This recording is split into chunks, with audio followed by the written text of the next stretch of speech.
Siyanibikelela South Africa kuphinda kuphi la kufinyela khona lo mbukiso bhanya okwakho ukwenza kanje ukusubscribe bese uyabuka bese uyabuka lo nibikela ke emsindi ezimnandi umfana waSoluni namhlanje siniphathele insizwa bathi uqondanisa simlanda kuphi na simlanda enquthu le kwese Dlamanzi umgqumeni insizwa ke iqhawe esilazi sonke ke eNingizimu Afrika njengamanje ke ngizonithula nathi insizwa ecula uMaskandi le sila experience Maskandi Mbaqanga experience sizwe yakithi siyakubingelela kuqondanisa mfowethu uyaphila Ngiyaphila MC wezimnandi mfowethu ngezwe kwena kunjani Ngiyaphila ngani yakwethu silana ke mfowethu experience sibize wena mfowethu uzosichazela kabanzi ngawe njengamanje mfowethu engifisa ukukwazi insizwa ubani igama isukaphi mina igama lami nguNhlanhla ela kwethu lelo ekhaya kusenquthu ngwakwaSibisi ngizalwa eMambatheni isithole sawashana koSontshikazi emculweni kaMaskandi ngoba ngumculi kaMaskandi ophelele nama manake weqondanisa ngiyabona mfowethu ukuthi uyinsizwa esencane uyabona ukuthi useyibhungu ngiyenzeka ke kalakatha umuntu ubuso khandeke ngathi usemncane kanti vele uthola ukuthi udonsela ko 40 kulungile ke mfowethu uqondanisa edabuke enqutha ngithi so mfowethu lapha ya ngakini isigodi nenkosi uthe ubani inkosi yangakini angithanda ukubalula kakhulu kwamakhosi ngoba ke kwangena kwazongenela ngisho ubukhosi obukhulu baseNdlunkulu so ke nje sala ezinye izinto ngiyayiqonda mfowethu so ke uqondanisa mfowethu ngiyayizwa mfowethu ukuthi udabuke enquthu so insizwa ecula uMaskandi ngifuna ukuthola ke nkalakathi ukuthi la kuMaskandi mfowethu ufike nini ithini into yakho ngokucula uMaskandi njengoba siyazi mfowethu ukuthi maningi amagender ubungawacula la kukhona igospel kukhona umbhaqanga njengoba sazi ukuthi njengoba lolu hlelo loMaskandi umbhaqanga kukhona yonke inhlobo khona isicathameni yini yenza uqondanisa asuke ekhaya azempela asuke nje athi uyocula uMaskandi ithini into yakho ngoMaskandi ngizobuyela kuleli iphuzu lelo lokuthi uqondanisa ubani ngize ngibe uqondanisa ke ngoqondanisa ngiphinde ngibe ligezwe amanzi lokho ke kuyakuthayisela ukuthi ngiyaqondanisa ngiphinde futhi ngiyiclean bana leli gama legeza amanzi noqondanisa igama elilodwa ihlangene noma kuseyibongweni uthe wena ngithi ngiseyinsizwe encane eyithandayo insizwe mayisencane fanele uyithanda yabona usungaze ngathi uyawebhuzela yabona ngizama ukuphendula ke kulokho sokubuye wakubuza into engigqugqumezela kakhulu ngokomculo kaMaskandi umculo kaMaskandi into yakithi vele singuzulu sonke bese ngiphinde futhi endaweni yangakithi vele umculo into esiphilayo ngisho ngithi ukusuka mhlambeni egideni kwengoma ekhalisweni kweyiginci ngoba sibuka nje simela phambi kwami ahlobisile okusho ukuthi ke lento lena ngaqale ngayizwa isafika nobhuti emakhaya ngayibona futhi beyidlala phambi kwami ilapho ngaqala khona ukuthi ngithathe isinqumo sokuthi nami lento le ngiyayenza sasa siba namaqhawe ke nje nangakithi awaziwayo avelele kakhulu obhuti umgqumeni obhuti umuhle khuzwayo omahawela njalo nje ukubuya ingane zoma namanje ngoba lokho ekukhule njalo kukhona nje abafethu abaningi ojiva ziminingi ofala kanjalo njalo ngiyathola nkalakathi ukuthi uqondanisa igeza so mfowethu leli gama aqondanisa igama lakho sepasini noma igama ulithole insizweni igama labazali lisepasini ithini into lapho akusilona igama lami elisepasini elisepasini nguNhlanhla leli likaqondanisa ingoba vele into ebengiyenza bengihlezi ngiqondanisa ikakhulukazi mina ngoqondanisa ikakhulukazi kuloshuni lona webhova akusuqondanisa entombini uqondanisa kwezoshuni webhova kodwa futhi nasentombini ngiyaqondanisa ukuthi nje yonke into yamangiyenza iyayiqondana ingakho ngaba uqondanisa igama lami ngilimele uqondanisa uyedwa emhlabeni sebeyaqhamuka nje abanye mangathi bangoqondanisa kodwa uqondanisa yimini isibuko sa mana ke usela uqondanisa kwezebhova yes usho njalo so ke mfowethu la kunoshuni mfowethu okhona njengamanje uyakhumbula ukuthi zikhona insizwe ezindala obaba uphuza ushukela umfazi omnyama othwalufu njalo So kwase kuthi ekukhuleni kwethu nathi ngokukhula sithanda umculo kwakhona umtshengiseni nomgqumeni. So bezikhona vele izinto zokungcweka ukuba ulokhuzana ubaba uBhekumuzi Mthuli njalo njalo. So sengifuna ukuchecka la mfowethu ukuthi njengoba wena uqondanisa kwezebhova ngiyalapha ukuthi ithini into lapho why wakhetha ukuthi uqondanisa kwezebhova kwenzakala kanjani ithini? Engisho ukuthi ngoba ngiyumculi wasenquthu angizange ngibuke kwenye indawo, ngibuke khona endaweni yangakithi. Okusho ukuthi lento lena mhlambeni naye yenziwa obhuti abadala abafana nabo omgqumeni. Bekuvele vele nabo kuyinto abebeyenza ngoba kuyinto yala ekhaya. So nathi masenza sikwazi ukuyokwenza into yangaphandle ngoba ngeke size sifithe khona. Ingakho ema ungizwa ngisho ngithi mina engimile kuleyo ndawo ngoba ngime vele ngoba ngisekhaya. Shuthi yona into engiyazi kangcono la ngifunde khona. Ngiyayithola qondanisa mfowethu. Inhloso yami ukubuza lo mbuzo ngifuna ukuyala ukuthi uqondanisa ungene nemculweni unama album mangaki? Uqondanisa ungena wakhe emculweni beku 2017. Mangikhumbula nginengoma yami eyayithi Denelion othi ngithinte. Mana ke singakafiki lapho ungakayithinti ngoba ngiyabona isiginci yazwana naso. Unengoma yakho mangaka ama album akho? Ama album kaqondanisa uDenelion yalanywa Miscarriage yalanywa Agreement yalanywa Malesi. Shuthi uqondanisa nama album awu4 bese ekuba neqembu futhi ngithi ngiyigezwa amanzi. Kuyigezwa amanzi nama album ayi2. Aphinde futhi edlala istyle esingafani. So kulo 4 ukhipha 2 noma kulo 4 edda 2 kulo 4? No, angikhiphi lutho shuthi mase sesibala hlanganisa igezwa amanzi noqondanisa awu6. 2 kuyigezwa amanzi, 4 kuqondanisa. Yonke le misebenzi yakho qondanisa uyayishayela isiginci? Yebo ngiyidlalela, ngiyibhekhela, ngiphinde futhi ngiyiproduce. Yes. Uthini manje?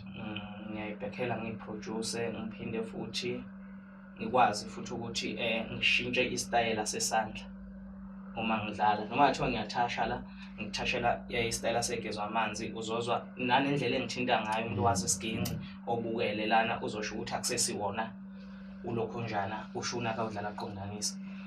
Uma sesengidlala futhi iqondanisa ngiyashintsha kube nendlela engithinta ngazo noma ngigxila kakhulu ngasemabhesini mangiya kwigeza amanzi ngilayine ngaphansi ezintambini ezincane nane voice ke ngiyayishintsha ngoba nangendlela yokubhala ngibhala nje ngiqondanisa.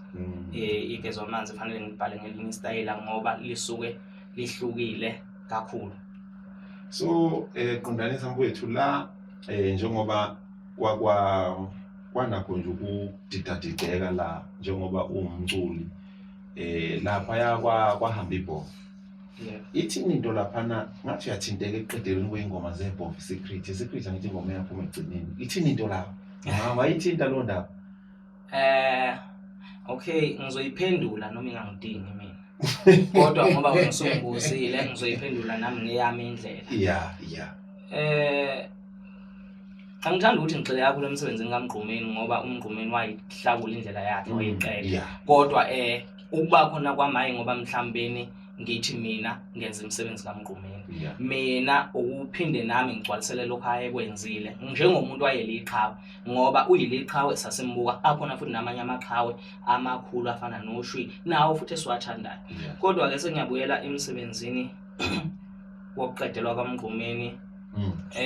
Ngicabanga ukuthi abantu abanolwazi oluphelele ubabshobeni izingane zoma ngaleso sikhathi ababesebenza ngaleso sikhathi emsebenzini kaMgqumeni bona bangaphendula umuzo ofana nalo. Mina njengoqondanisa ungithini bese ngiphinde futhi ngiyihlangula ngithi mina as uqondanisa ngaleyo nkathi leyo qedela umsebenzi kaMgqumeni ngangisesikoleni. So ngangekho ezintweni ezithinta uMgqumeni kodwa mangathiwa kuyabhejwa kubekwa phansi imali kuthiwa ke ngisho ingoma ukuthi ubani wayiqedela zingaka awuzisho lezo ingoma lezo ngisho mina ukuthi yaqedela ubani. Ngafike nje ngikhombe ngithi wangena kulena nakulena kuleza ngena ngazo. Ngendlela engikwazi ukuhlaziya ngayo umculo. Kulungile balaleli sisekhona la ku MM Experience. Hleli nensizwa uqondanisa okwakho bafowethu ukwenza njalo uyasubscribe uphinde ulandele uhlelo. Sikuphathela into ezikhala kahle. Qondanisa mfowethu ngiyezwa mfowethu uyawuthinta umsebenzi wakho. Ngifisa ukuchecka la mfowethu ukuthi ingqinamba ohlangabezana nazo njengoba uyinsizwa eyenza ekwazi ukuyibambela yonke into. So kufika esigabeni sokuthi nawe ukhulile. Uyabona ukuthi ungena livele igama lakho zinjani ingqinamba lapho ake ngithi mhlawumbe ukufika kwethu thina emculweni sifike mina nje ngifike ngo2017 ekukhona obhuti futhi abadala abanye abaphinde futhi badlula phambi kwethu ngifike mina kusaphila ichala futhi umjikjelo kuyinkunzi futhi ebihlaba kahle kakhulu kukhona futhi ezinye insizwe ingamaqhawe efana nokhuzani nomthandeni namanje eyisekho ezibambile futhi endimeni umculo ngasho ngithi ukufika kwami ngale yankathi ngifike kahle ngagaleleka futhi kamnandi ngoba nje mangikhumbula uDenolion wadlalwa kakhulu emsakazweni waduma umhlaba wonke ngathi ngilamanisa nemiscarriage ayilindwe ngamehla bomvu yaduma futhi yagcwala lonke izwe ngaze ngagcina ngenza igezwe amanzi ngenxa okwakuyipressure ngaleyo ndlela leyo ngicabanga ukuthi into ethe ukuphazamisa mina nje kakhulukazi ngicabanga ukuthi ukufika kweCovid ngoba thina iCovid thina isificile wavalelwa endlini ucula kwathiwa kwabanjwa amagig efanele wasebenza ilikhona igig uthola ukuthi ekuthiwa khona ngambe yosebenza endaweni ukuthi kodwa sadropheka sababaningi ngaleso sikhathi futhi abantu besithanda besidinga nokuhamba ke mhlambeni uma ususubuya emva kwalapho athi usanda ukufika usagalelekile sekukhona vele abantu asebene pressure ngaphambili uma usubuya futhi sengathi wena uqala phansi yabona ke iyona into engathi iyathanda ukungisokolisa kodwa futhi ayingisokolisile ngoba ngibuka indlela mangiqala ngithi ngithatha amagxathu okubuyela endimeni ngibona mangeke ngayithinta ingoma kuphakama okusho ukuthi ke manje sekufanele mina ngiphume straight ngiqonde kubantu ngoba izwe selivuliwe ngendlela okuyiyona kodwa sabanjwa thina indaba yokulokhu nje ukuvaleleka yeCovid-19 kwasho ukuthi futhi ngaleyo ngathi leyo ma 2017 18 19 ngo2020 lalivaliswa futhi uyabona ukuthi ngangisafika nje ngisemncane kakhulu khona mfowethu sizokhumbula qondanisa vele ngalezo khathi kwaphazamiseka kwaze wavela nendaba kaTikTok kwayima abantu beshe thina futhi uTikTok nathi sokufica manje sibaba ngomoya kodwa ngothi uyabheka ke obuye kungichaze kakhulu bakhona abantu bathe mabesibona siqala sibuyela ku TikTok mina TikTok into engivula kulonyaka kodwa uyabona ukuthi abantu bayasilandela njalo cha mfowethu ngiyathola qondanisa so inhlelo mfowethu zakho zokuya phambili ithini into uyibona kuphi eminyakeni elandelayo izayo ngizibona ngizokhula kakhulu ngoba ngicabanga ukuthi lesi sikhathi lesi ngeke ngahlangabezana nobunye umzima khona ngibona ngathi lapha engifike ngaqeqesheka khona okusho ukuthi umuntu engimthembile ngithembe lona uthi abe umngani wami ngokweqiniso bese ngithemba umqondo wami bese ngithembana lezi zandla ke okuyizona ezihambe ithinta lapha yana ngicabanga ukuthi emangathemba labo bantu labo ibona abantu abangakwazi ukuthi bengilekelele kakhulu bese ke kuba abantu abangesekayo okusukela mhlawumbe kubantu engisuke ngisebenza nabo kwi-team management yami kuze kuyofinyelela kubantu engisebenza nabo ngokuthi umculo wami bayawuthanda bayawulandela ilokho nje ngicela bese abantu ngibanxusa kakhulu ukuthi bekiyeke ukuthi umculo wami manje bawusebenze ukuqhawelana ngoba kunabantu abagcina benilahlekela endimeni abenza kahle kakhulu uthola ukuthi manje umculo ubulawa ukuqhawelana kanti kunalabo abantu laba othola ukuthi ngempela mawusuhleli phansi usothi uyabheka ubona ukuthi umaskandi wafala ngenxa ukuthi azange sininako ukuthi mfowethu ngiyakuthola njengamanje qondanisa ukhona umsebenzi wakho awutshela abantu ithini into umsebenzi wakho omusha utholakala kanjani kwenzakalani ngisebenzisana nekhampani amahlola mvulo ubaba uDlomo Stallion yes i-album ngithe okay mhlambe mina ke ngumuntu othandayo ukuthi elalele mayezokwenza umsebenzi nalokuthi ke ngiyawathanda lamaqhawe vele abe ngaphambili ngoba ngizwa ngifike ngifunde ukuthile bese nami ke ngakwenza ngeyami indlela. Ngithe mangiqhamuka ngibuya ade ngingekho ngo23 nango24 emculweni bengareleasanga lapho. Konanisa ngangimgcina ukumkhipha ngo2021. So le album uyireleasile ububuya vele uyela emculweni kodwa ngithe nje mangithi nje ngifika ingoma ngithi anginawo amandla. Ingoma yavele yathi nje kubantu ngihamba nje nezingane zomala phana ngiphethe umama maphungula uthando lunefolosile. Ngenza ke enye into futhi ehluke kakhulu ngathi ake iqale yena. Mina ngimlandele ngapha ngemumva. Engathi ingoma yakhe. Engathi yakhe. Ngifuna ukumuza ukuthi lesi siginci sami ngobe mdala kangaka yena akukho yini lapha azohamba khona ethi esgeji ikhona. Hayi vele yahlala intombi endala yavele yasuma nayo yathi yafuna phansi yakho yani ngayibona isithi siyaluza nje. Hayi ngase ngimkhamba nje ngombalo omncane ingoma yahlala kubantu. So njengamanje ihamba kahle kakhulu einkundleni zokuxhumana naseyintolo zonke zomculo. Ingoma ihamba kahle kakhulu. Ingoma ingakhombisa ukuthi noma uthi uyayidlala la ufinyelela khona uyabona ukuthi abantu bayayithanda okuwukuthi nje njengamanje sekufanele thina siye ukuyitshena ukuthi singabantu abazwayo noma mhlawumbe singabaculi abadumile noma mhlawumbe abantu abaningi basaze ezindaweni ezinye ngoba sikhuluma ngomculo la. Ngicabanga ukuthi uma ngake ngiphushe nje kabili kathathu ngokomculo wami ngoba ama message ngiwathola mihla namalanga nama calls nabantu abangilandelayo bayakhombisa ukuthi bakhona nabanye abangigqugqumezelayo ukuthi umculo wami bayawuthanda.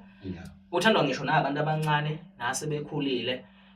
Umculo wami nje mina ugxile kakhulu ngokwakha. Ingoma yami mina uma ngibhala yabona nje kuyo le ngoma lena ethi anginawo amandla. Ngethemba inkosi izongivikela. Bengifuna ukukhombisa ukuthi noma bethulwa nami mawuyisitha sami mina nginawo amandla uNkulunkulu uyena okwazi ukuthi engivikele phezulu kwakho konke engikwenzayo. Hayi mfowethu sesilivala uhlelo lwethu ukunika nje ithuba elincane mfowethu utheni kwahleli bemcimbi?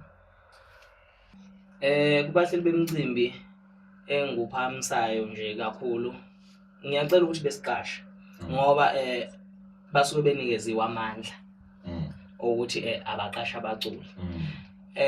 Futhi ngicabanga ukuthi nanabantu bayakuthanda ukuthi bephinde bebone abanye abaculi ngokwehlukahlukana kwabo ngoba sonke sisemnyangweni wezokuciko.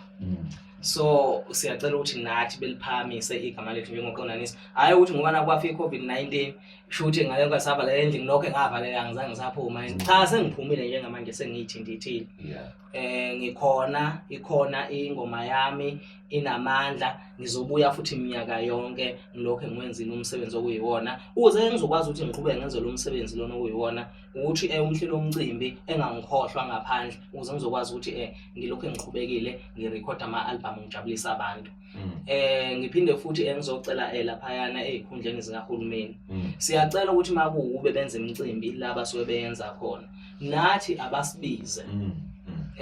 Kubhlungu kabi ukuthi uyabona nje mina lapha eParliament ngiyazi uthola amaphosi yangazi. Uyabo uyangazi lapha nola amaphosi ukuthi khona umuntu ekuqondanisa mhlawumbe futhi umlandeli wami yabona. Kodwa manje bangathiwa yena ngempela uqondanisa kuze kufike isikhathi sokuthi uphelelwa ke yini ivalue yakhe. Uramaphosa mangathiwa nakangilokho njengalutho kuze kube manje bengazi futhi ngathiwa ngempela into engakhuluma ukuthi wena. So ngiyamncenga naye nabanye futhi ngiphinde futhi ngizocela kakhulu nje ngiphaphathe nako lokho njana komphembo babuntuli lapha yana siyaphaphatha njalo nje ngoba ibona ngeke ngezwe mina ngiyakhumbula nje ade sihambile siya emfihlweni lana de kudlule abantu esibathanda kakhulu emculweni futhi abanamagalelo amakhulu kulamaqembu amabili abantu besifazane okuyimthende nezingane zoba lapha yana wawuza ukuthi ubuciko bayabuhlonipha futhi bayahlonipha asikubone phela asikubone angathiwa bese okunye kuhamba ngahle. Cha sengivelile yabona ngoba ngikwilokho njana nje ngikwile podcast lena ngoba ngila izongiveza isingivezile abafake isandla ngingasimina ngedwa amaciko awangalambi amaciko awadle sibe sinohulumeni wethu ukuze sizokwazi ukuthi esilokhe nathi simbonga simphamisa njalo igama abake bebangisane nje ngathi yazi unweshulo lona unweshulo lento eyajabulisa ke kakhulu. Cha mfowethu siyabonga kakhulu Qondanisa la esikhona bafowethu iMM Experience Maskandi Mbaqanga okwakho ukusubscribe usahleli naye ke into ezimnandi umfana kwaSibiyo Lundi. Qondanisa siyayivala manje nginembuzo engizokunika yona mfowethu ozoyiphendula la ngaphambi kokuthi siyovala indaba yethu namhlanje. Kodwa le mbuzo akunatshwala mfowethu la macani bengiphakamisa khona ukuzovuma ne yabona ngibamba la ngasandla sisodwa kunembuzo nje embalwa ezongiphendulela nawe unankinga ngithi hayi mawube nawe leyo mbuzo leyo ayinazi inkingo zona. Okay umbuzo oqala mfowethu sike sakubona vele uvela kwi-TV ne uyakhumbula.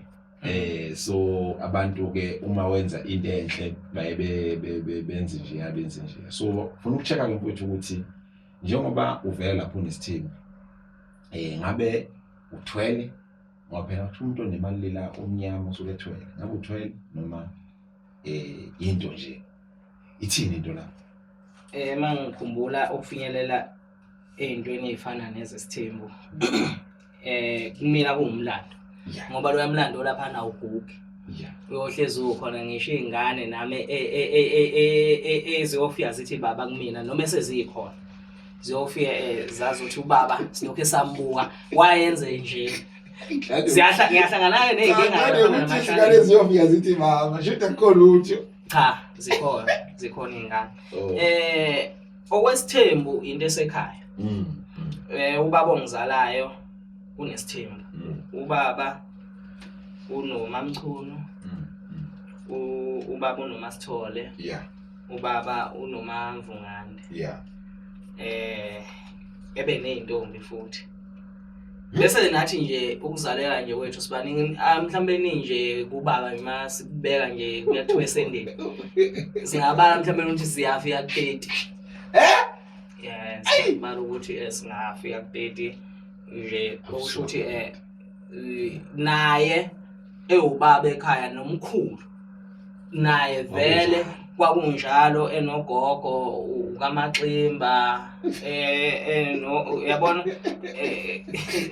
mangabala wazi wathatha ngisho ugogo ulo ubaba ulo mkhulu wazi wathatha ngisho ubani ugogo ozala ubaba omncane waye wakuyena wayephelezela umama lona olokhuyana oganobaba akazi ke ngichaza nje hayi so ongisho ukuthi sikhona into ayenza kanje into ekhona yasekhaya ngoba beyibuka abantu umuntu abuke kwi-TV bese engakhohlwa ukuthi uqondanisa ngoba usuku umbona kwi-TV sekuwukuthi phela nje mhlambeni ke kuyileyo TV kuphela mina ngize ngibe kwi-TV vele ngangisemculweni hayi ukuthi mhlambeni i-TV iyona yafika kuqala kunolokunyana kunomculo ukuthi i-TV ilokunyana i-spotlight so iyona ekwazi ukuthi kwenzele zonke izinto kube lula ukuthi ubonakala ngaleyo ndlela kodwa nje lokho kwesithembu into ekhona abaqhubeke beyilandele futhi soloke siqhubekile siyenzele mabesa lokho besidonsele bethi wozani nga-TV siyoloke siqhubekile esiveza izinto zethu bese ke emculweni beqhubeke besithande benganaki inkinga zethu abanaka umculo wethu beyilokho manje phela Qondanisa sohlala singayinaki inkinga hayi manje lapha uyashawa lapho sekubona bekushaya ukuthela ngamanzi mayichazi ibambe lapho ngachazi washaya ngasho lalela angifuna uchaza angithi lalela Qondanisa mengubona emcimbini angithi mengubona emcimbini mina siyangena niba ngungena estage lapho ustage manager afika ashaya kuphele ukuthi niqhubeke kanjani ngala ngithi mina ngibona umshayeli umthetho wase South Africa uthini uthi uchazelana ngaso sonke isikhathi uchazelana ngichazela wena uthoke angiqhubeke umbuzo no ngibukela umbuzo bengifuna nje ukwenza isibonelo kulungileke umbuzo obunyeke kulungile cha ngicabanga nje lento athi ungixoxela yona ngihleke umbuzo ngifuna ukuthola ke mfowethu ukuthi ade ungibayele insizwe ezikhona la emculweni waziwenza isibonelo ngeinsizwe ezikhona njengamanje umfoka umthandeni nokhuzana phakathi kwalezi insizwa kungenzeka sikubonela ngicula noyedwa phakathi kwabo ngicabanga ukuthi kungenzeka ngoba ngisho ngithi abafowethu abangaziyo ukuthi mhlawumbe asijwayelene kangako kodwa siyazana nabo ngoba ikhona enye yake ngathi ngise emcimbini yafe yangiqonda ngqo yeza kimi yafe yathi wena qondanisa kanti umfishana kangaka ngobusuku umdala kangaka kwe-TV mabona lo lapha ngathi mina kuchaza ukuthini lo wayesethi wena udeleli kodwa ngase ngibona ukuthi okusho ukuthi uyazazi induku zami uyazazi induku zami kodwa ke ngiyacabanga ukuthi mhlawumbe uma ngaye kufika ithuba elifana nalelo mhlawumbe ngumuntu naye akangakuthokozela ukuthi ngolunye usuku sisebenze naye ngoba lezi insizwa lezi ngicabanga ukuthi ukufika kwazo bezithanda lokhu nami ngikuthanda emculweni zifika nje emculweni so ngicabanga ukuthi ziyangithanda hayi ngizwile mina ngona indlela uzwile so ke mfowethu engifuna ukucheck ukuthi ke njengoba uqondanisile nje uqondanisa ngoba cha phela iyabonakala insizwe iyageza lapha kuhamba kanjani njengoba kubona isithenjini lapha sho nawe njengobaba ukhona ngaphandle extra ngoba phela isikhona isithembu so ngifuna ukuchecka njengoba kukhona isithembu ngaphandle ke hayi kukhona khona isithembu ngaphandle ke angithi phela manje awufani nathi thina asinabafazi angithi ngisibonela so ke menginamfazi mina ngaphandle anginayo into engaphandle usuke ngimengizalisa nje ayikho into engaphakathi konke engaphakathi ngoba angikabi namfazi so nje ubona unomfazi ithini into yakho ikhona izingane ngaphandle noma yonke into yakhe esegcikeni ayikho egcikeni yonke khona izingane ngaphandle hayi kukho kulungile bafowethu Maskandi Mbaqanga Experience insizwe ehlena uqondanisa okwakho ukusubscribe njengamanje siyivala ishow kodwa ngaphambi kokuthi ivale qondanisa mfowethu awukusithathele lesi sikhali esandleni ngaphambi kokuthi usithathe awungitshele qondanisa ukhona umculi kaMaskandi wangomshaya isiginci kwaba khona nje umuntu engeke ngasebenza naye angithandi kahle hle ukuba umculi othengisa ngekhono la ngizokusho lokho ngoba ngazi ukuthi uqondanisa ucreate into yakhe kodwa mawusufikile ilana engiyangiveze khona ikhono lami bebebaningi abanye bethanda ukuthi ke sisebenze ngaleyo ndlela leyo kodwa ke umfowethu engisebenze naye kakhulu kuke kwaba nokuphilelana sasebenza futhi kwishow eyodwa silapha kumna kwethu uDulas uDulas nje khona le ngoma lenethi izibelento ayayithindwa isole sisandla cha usithathe ukudonse nje eyodwa nje yakuvuna ukuzwa ukuthi ngempela lesi sigidi sikhale esandleni noma ngenzeka phela sikhale emlonyeni mhlawumbe sibona abathi sipikili kwenzakalani sipikili usenzani vele mushaya hayi angazi sipikilini ngoba mina ngishayela kulungile uqondanisa ehleli naye la uMaskandi Mbaqanga Experience okwakho mfowethu ukusubscribe bese uyabukela uhlelo muwenze njalo uyobuye usibeke emathubeni amahle ukuthi siqhubeke sikulethele izinto qondanisa enquthu la isimthatha khona ukuthi ngithinde nje yona le kaDulas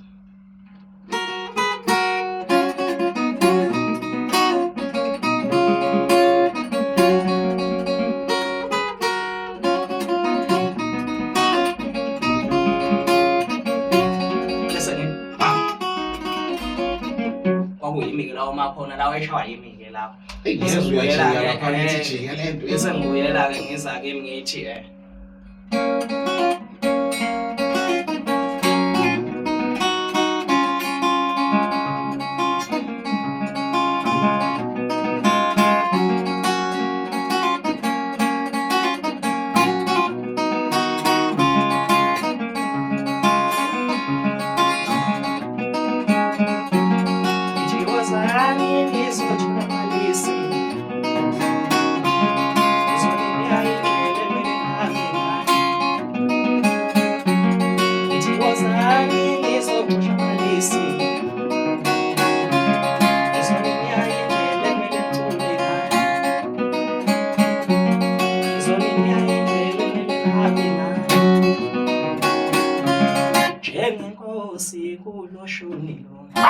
awona bafowethu ezonini ayindlela ekumele ngicule ngayo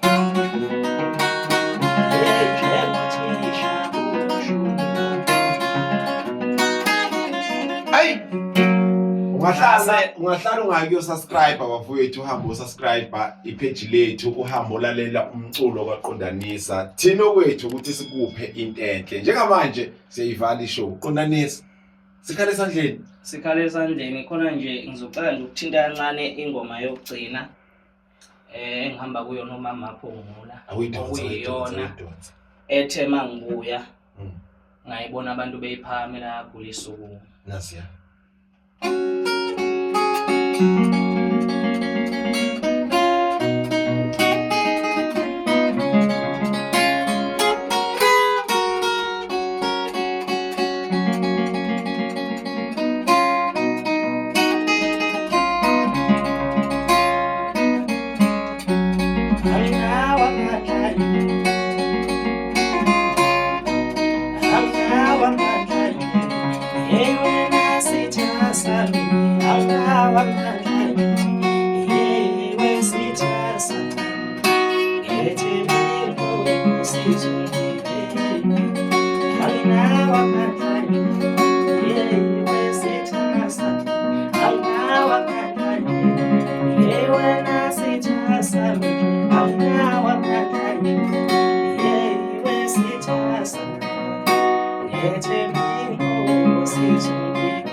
ivale mfana. Kodwa ke siyabonga bafowethu, okwakho ukwenza njalo ukusubscribe into esikulethele yona. Thina ke sesibonana ngeepisode elandelayo, Maskandi Mbaqanga Experience. Thina kokwethu ukuthi ke sikuvalelise siphinde sibonane ngokuzayo. Amen.